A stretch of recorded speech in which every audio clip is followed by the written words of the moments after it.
Hey everybody, we're back. Hey, how's it going? And yes, we are back on the buggy build. As you can see, I've got the engine spread all out on the table here. I kind of like to do this way. That way I can keep all the parts and make sure I know where everything's at. But I gave everything a little bit of a cleaning here, and I got the crank apart. Got a little issue with the crank. If you remember me saying earlier in the previous video that there was water at one time that sat in this engine, and you can definitely see signs of it. I'll kind of show you a little bit here, but yeah, unfortunately it looks like some water and of course Silver Lake sand has kind of got into the crank, and I think we're going to have that turned, but I'll give you a little show here. This crank, it's main journal number 2. This is a small one. But if you could look in here, I can feel this with my fingernails. I know it's probably hard to see on camera here, but I believe this was water damaged. I think it's going to have to be turned. Now I'm going to let my machinist actually make that decision. Here's another main journal, the center one. And I don't know if it'll polish out of there or not. I'm going to say no, but like I said, I'm going to let my machinist make that decision. But today's objective is we're going to be dealing with the cylinders and the pistons here, and what I've noticed on these cylinders here is okay, this would be number 2. It would sit on this way. I got in a habit of marking my cylinders so I know where they would be at in comparison to the engine, so if I ever had to tear it apart, they'd go back in the same place. And I usually put, like number 2, I put 2 nicks in the cylinder here, and I don't see that. You know, the same with 4, 3, and 1. And then I'm also noticing, like on the bottom of the pistons here, that I didn't stamp the numbering. So when I built Brian's engine, it was probably before I started getting in the habit of doing that, which does tell me that, you know, this engine was built quite a while ago. It must have been shortly after that I started doing that. But these things, seeing a little bit of water too. You know, most of them don't look too bad. That one's not bad. Number 1's got a little ugliness in there, but I can't feel it with my nail. The only one I'm really concerned about is number 4 here. Number 4 is the one that looks the most, and I can feel that with my finger. I don't have to use my nail. And I'm hoping that you know, that'll come out when I go to hone them, because these have been washed. Everything's been washed once.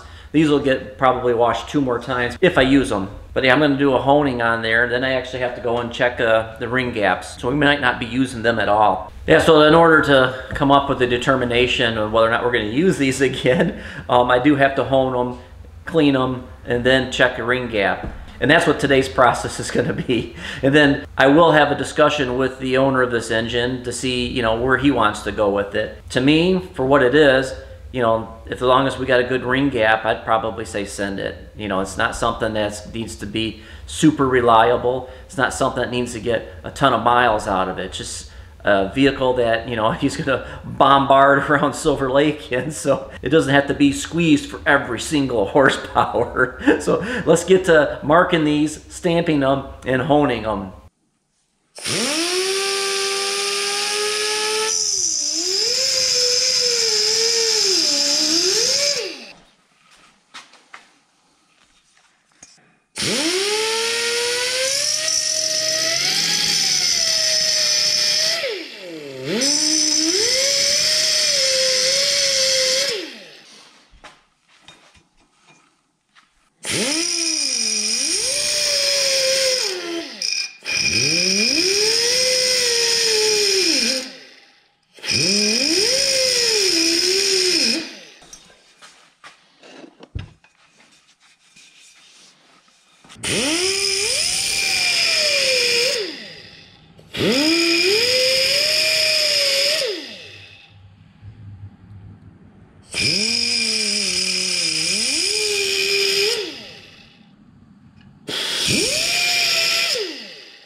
Now when I stamp these pistons, you got to be careful. There is an arrow on here.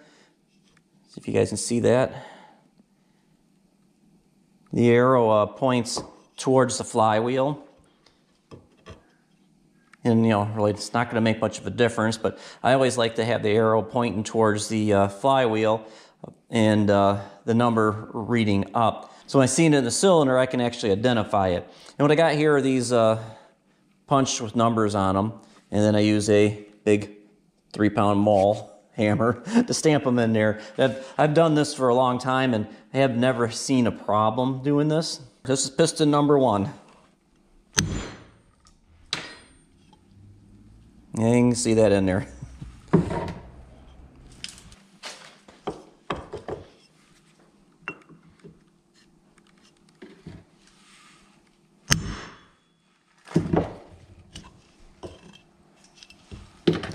And I don't stamp in the center, mainly because that's pretty much where the dial indicator is going to be sitting when I go to measure for deck height. I think upside down and backwards here.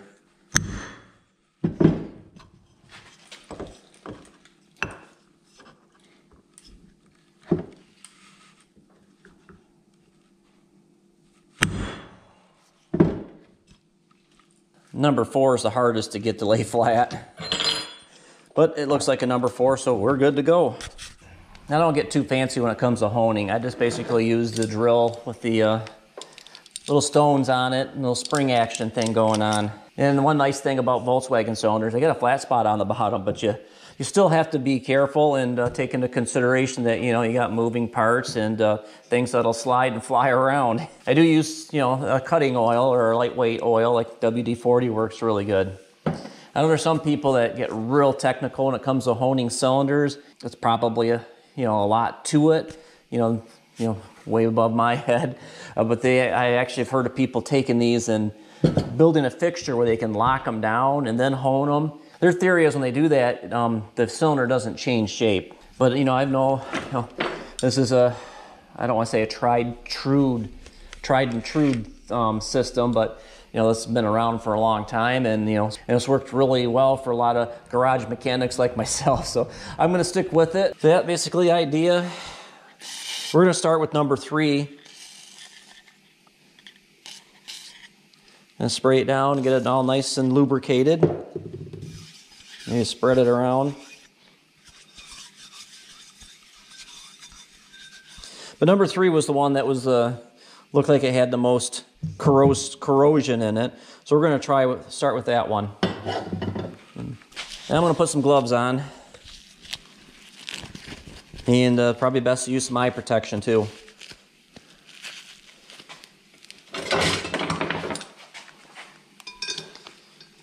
I just kind of hold it down and just slowly work the drill back and forth.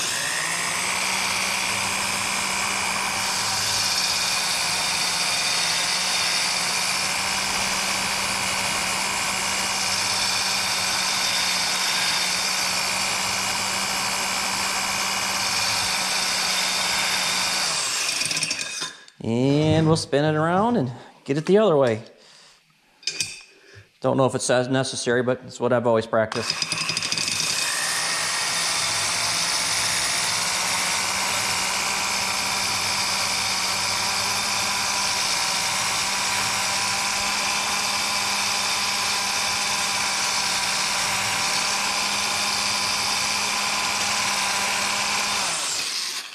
I'm going to get a cloth and wipe it out, and we'll see what it looks like.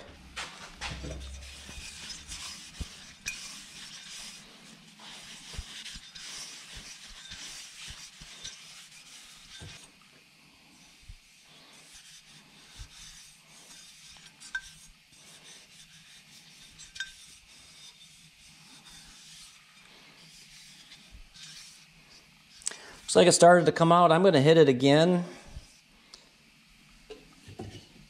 It's not, I'm not going to hold my breath.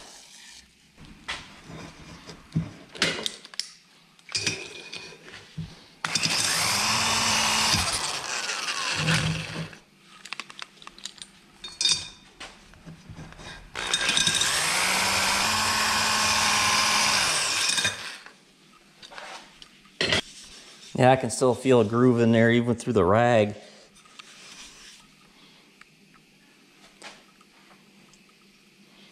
Yeah, right through there's the worst of it. Other than that, most of it's pretty smooth feeling. Just that one spot right there. Well, I'm going to do the other 4, and then I'll be right back with you guys. I'm going to do the other 3, and I'll get right back with you guys. 4. All right, got them all honed. Now I got to check for ring gap. They turned out all right, at least 2 out of the 4. Like I said, number 3 is the worst. Everything else feels all right. I mean, it just looks cosmetically wrong. And of course, it's probably not 100% right, but we all know I'm not 100% right. But yeah, let's get going on here with the ring gap. We'll actually pick the worst of the 4. And Brian is telling me that, you know, like when he had the water damage, he went and re-rung 3 and 4, I believe. Just kind of judge them by looking at the rings. I'd probably have to agree with them. So we'll use one of the newer rings. And if we do decide to, well, we'll probably reuse the Pistons. We'll just have to see if he's got the other half of the set. So we can put them on 1 and 2. All right, now we got that all set. We will try the trick that I learned here. Because we're going to drop the piston in there. And it's not going to go past the wrist pins. And they should be even. And we'll take it back out and take a peek. And then I got to find some feeler gauges. But visually looking at it, I'm going to say it doesn't look horrible. Grab the trusty Haynes book and see what the stock specs are supposed to be for a ring gap. Camshaft, connecting rods, pistons, cylinders, and rings. Get the smarticles out here. Okay, the gaps. 12 to 18, wear limit is 35 thousandths. Well, I can't get a 26 thousandths in there, so we're within the wear limits. Do I have a 18? I think I do have an 18. Let's look and see if a 16 fits in there.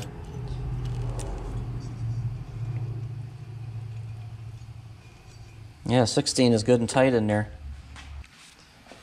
Oh yeah, that's kind of surprising. As hard as this thing's been run. I'm going to check an old ring in the, because he said those are fairly new, so I'm going to try an old ring in cylinder number 2 here.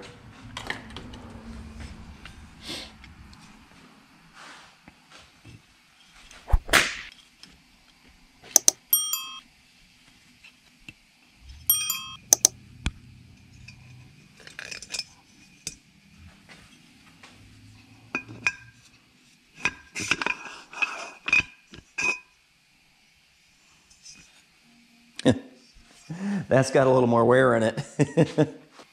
So it's definitely more than 16. Where'd my 26er go? There it is, hiding.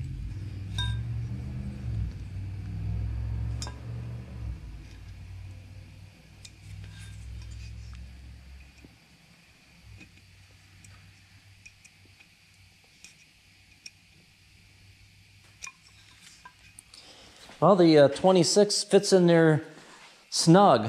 Looking by naked eye, it looked like it was a little bit more than that. So I got to give old Brian a call here and see which route he wants to go in. If he wants to invest in new cylinders. And the pistons are good. The cylinders are questionable. But yeah, definitely see if he's got the other half of this ring set. So the gaps would look a little bit better. But yeah, but I think that's where we'll leave off now. So keep shifting those gears, keep cruising, and definitely enjoy the ride. We'll catch you later. See ya. Before I was just another guy.